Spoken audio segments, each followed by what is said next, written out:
Hello everybody, welcome back.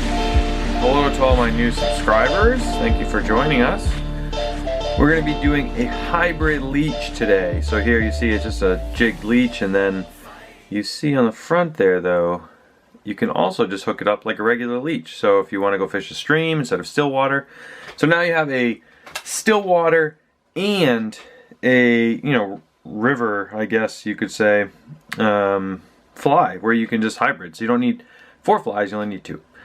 So basically what I've done is I've taken a hook. This is just a mustad, sort of like woolly bugger hook, and I've cut it off, so now it's just a shank. And basically I am just going to measure it out so that I have half of the shank on the hook here and the other half sticking out. So that's essentially what I'm going to do. So I'm going to lay it down on the bottom of this 90-degree jig hook right here, and I want about half the hook. I want about half the hook or so. That's pretty good. Sticking out. It's important to make sure that your eye of your hook is, right side up, so that it's not twisted, just like a normal hook. So this looks pretty good. That's where I found the balance to be best for this hook. Is right about there. And so in order to make sure that it has a really tight lock and it's not going to go anywhere, I do a figure 8 around the shank. So I do a figure 8 around the shank, and this really ensures that it's locked in nice and tight. So I do quite a few of those. Wrap it up. Right. Once I'm like, alright, I kind of like that, then I come in. You can use whatever you want. Zap-a-gap. I use super glue, and I really hit it pretty hard. Because again, it'd be a real bummer if you're using this on a regular stream and you're using it just the regular front way and a fish comes off just because it wasn't in there secure.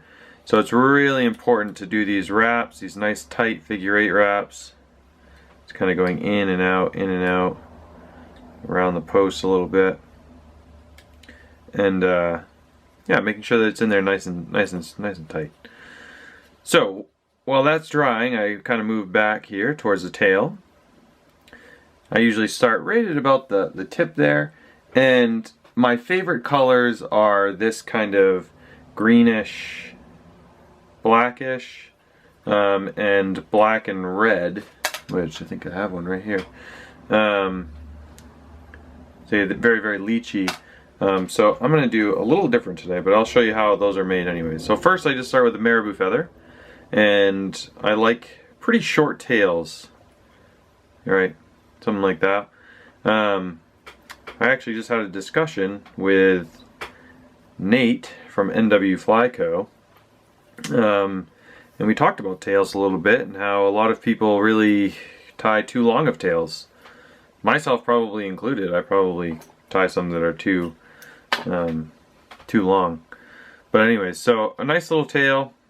Whatever, if you want it longer, if you want it shorter, whatever. But I like mine relatively short. And then I'm going to come in with some purple flash here. Again, I'm not a huge flash person. I don't really think it's super necessary, but so what I'm going to do is I'm just going to have 2 strands here. Just 2 little purple strands, and I'm going to have them 2 on one side. Just catch it on the side of the body, and then pull it over to the other side and have 2 on the other side. Pretty simple. Boom. I like it to be just a hair past the tail, but there's my 2 purple little midge flash. Alright. And so now there's really only one more step to this fly, and that's to make the body. And so you can get all these different types of materials to make body, but I like to make sort of my own, so I make a big dubbing loop. Pretty good in length, probably 8 inches or so back here. And I'll start working it back till I get right to the tail. Boom. Okay, and then I can move forward with my thread, because this is going to extend. We're going to wrap it all the way up to the head.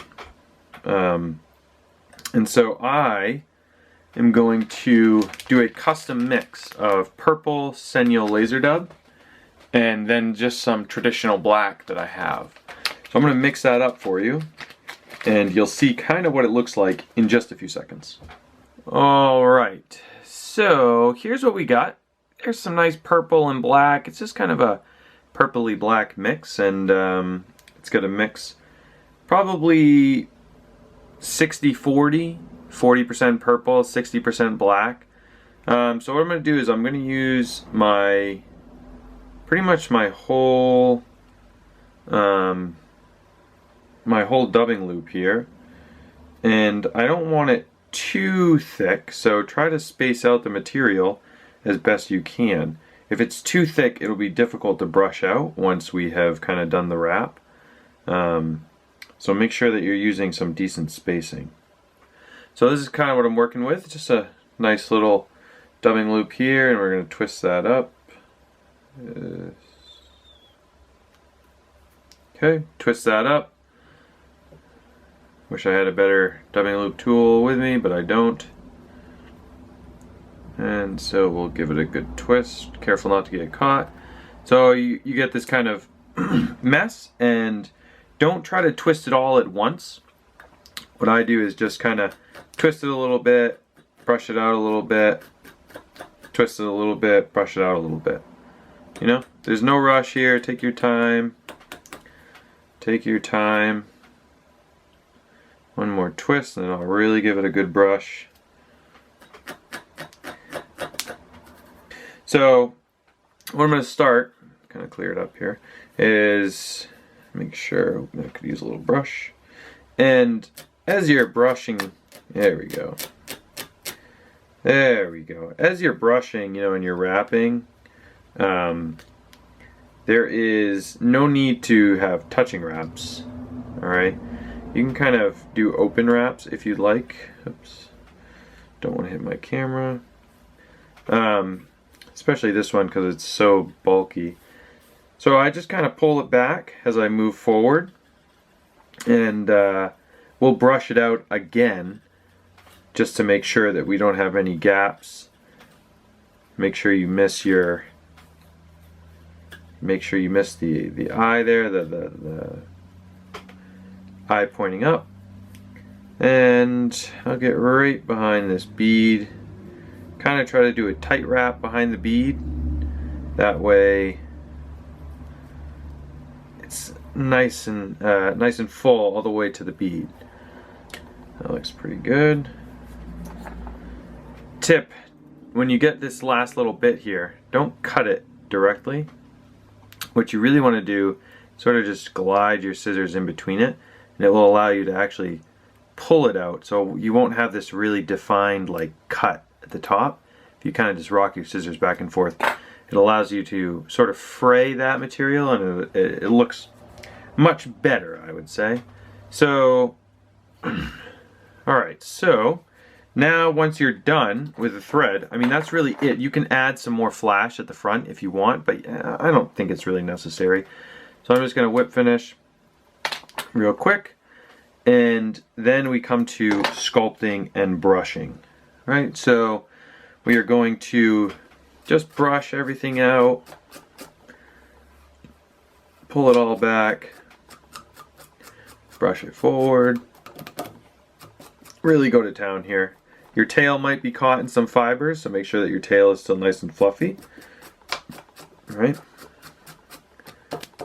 and so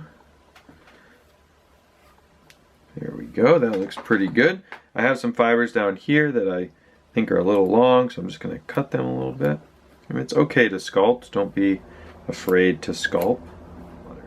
So, pretty cool pattern. I like this purple one too, very flashy, very cool looking.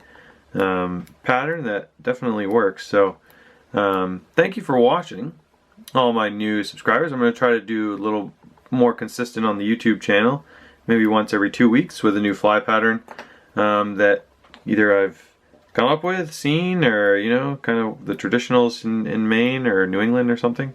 But yeah, if you want to see something tied, if you have something in mind that you really want to see how it's done, or you need some help or whatever, please reach out. Follow us on Instagram, follow us on Facebook, send us a message, whatever, and we would be glad to help you. So thank you for watching, and we hope to see you next time.